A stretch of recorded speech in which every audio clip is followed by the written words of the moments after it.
Hi friends, എല്ലാവർക്കും നമസ്കാരം. വിജയാസ് വേഡിലേക്ക് സ്വാഗതം. 250 ഗ്രാം മത്തനാണ് എടുത്തിട്ടുള്ളത്. മത്തങ്ങ ഇന്ന് നമ്മൾ തയ്യാറാക്കുന്ന മത്തങ്ങ കൊണ്ടൊരു കൊഴുക്കട്ടയാണ്. അപ്പോൾ അതിലേക്ക് 250 മത്തങ്ങ എടുത്തിട്ടുണ്ട്. ഇത് ഞാൻ തോല് കളഞ്ഞ് മത്തങ്ങ കട്ടാക്കി എടുത്തിട്ടുണ്ട്. ഇത് ഇട്ടൊന്ന് വേവിച്ചെടുക്കാം. ഒരു അര ഗ്ലാസ് വെള്ളം മതി. സ്റ്റവ് കത്തിച്ച് അടുപ്പ് വെച്ചു. മത്തങ്ങ റെഡി ആയിട്ടുണ്ട്. മത്തങ്ങ നല്ലതായിട്ട് ഇതിലോട്ട് കോരിയെടുക്കാം. നമ്മുടെ മത്തങ്ങ കോരി നല്ല വെന്തിട്ടുണ്ട്. ഒരു പാത്രത്തിലോട്ട് വയ്ക്കാം. നന്നായിട്ട് ഉടച്ചെടുക്കാം. പാത്രം വെച്ചു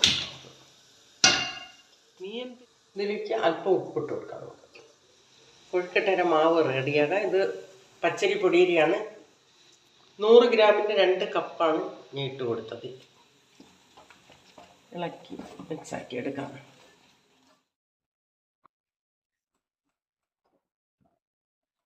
മാവ് നന്നായിട്ട് വെന്തിട്ടുണ്ട്. നമുക്കൊന്ന് തണുക്കാൻ വയ്ക്കാം. മാവ് നന്നായിട്ട് കുഴച്ച് റെഡിയാക്കി എടുത്തിട്ടുണ്ട്. ഇനി ഇതിൻ്റെ കൂട്ടൊന്ന് റെഡിയാക്കി എടുക്കാം. നമുക്ക് ഈ കൊഴുക്കട്ടയുടെ കൂട്ട് റെഡിയാക്കാൻ ഫ്രൈ പാൻ വെക്കാം. ഇതിലേക്ക് 1 ടീസ്പൂൺ നെയ്യായിട്ട് കൊടുക്കണം. ഇങ്ങനെ മത്തങ്ങ ഇട്ട് കൊടുക്കും.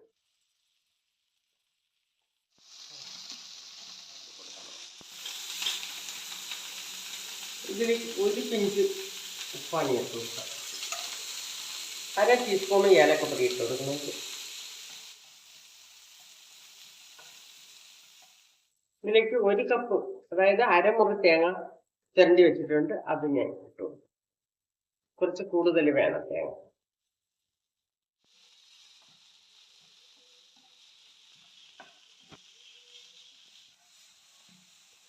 1/4 കപ്പ് അവിലെടുത്ത് വെച്ചിട്ടുണ്ട്.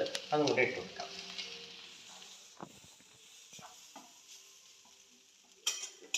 ശർക്കര കുറച്ച് ഒഴിച്ചു കൊടുക്കാം.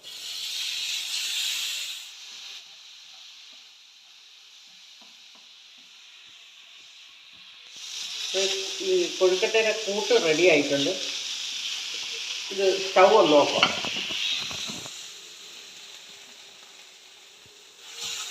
ഒരു പാത്രം എടുത്ത് വെച്ച് കൊടുക്കാം. ഇഡ്ഡലി കൂട്ടത്തിലാണ് വെക്കുന്നത്.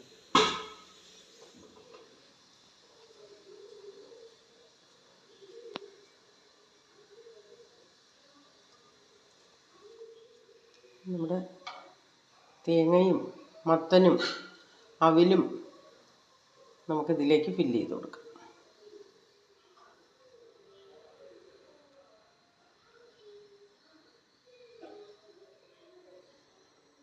നമുക്കിതിലേക്ക് വെച്ച് കൊടുക്കാം. ഇതേപോലെ എല്ലാം ഇതേപോലെ ആക്കിയെടുക്കാം. അപ്പം എല്ലാം അതുപോലെ ഫില്ല് ചെയ്ത് വെച്ചിട്ടുണ്ട്. ഇനി നമുക്ക് അടച്ചു വെച്ച് കൊടുക്കാം. നന്നായിട്ടൊന്ന് തയ്യാറായെന്ന് നോക്കാം. നന്നായിട്ട് വെന്തിട്ടുണ്ട്. സ്റ്റൗ ആദ്യം ഓഫാക്കാം. ഇതൊരു പ്ലേറ്റിലോട്ട് വയ്ക്കാം.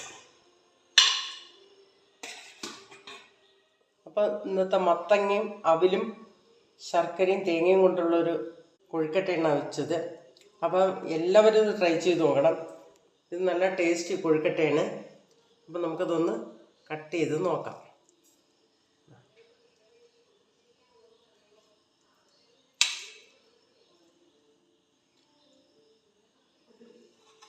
ഇന്ന് നമ്മുടെ രാത്രിയത്തെ ഭക്ഷണം കൂടിയാണ്. നല്ല ടേസ്റ്റാണ്. ഇത് എല്ലാവരും ട്രൈ ചെയ്ത് നോക്കണം. അപ്പോൾ ഈ വീഡിയോ എല്ലാവർക്കും ഇഷ്ടപ്പെട്ടെങ്കിൽ ലൈക്ക് ചെയ്യുക, ഷെയർ ചെയ്യുക, സപ്പോർട്ട് ചെയ്യുക. നന്ദി, നമസ്കാരം.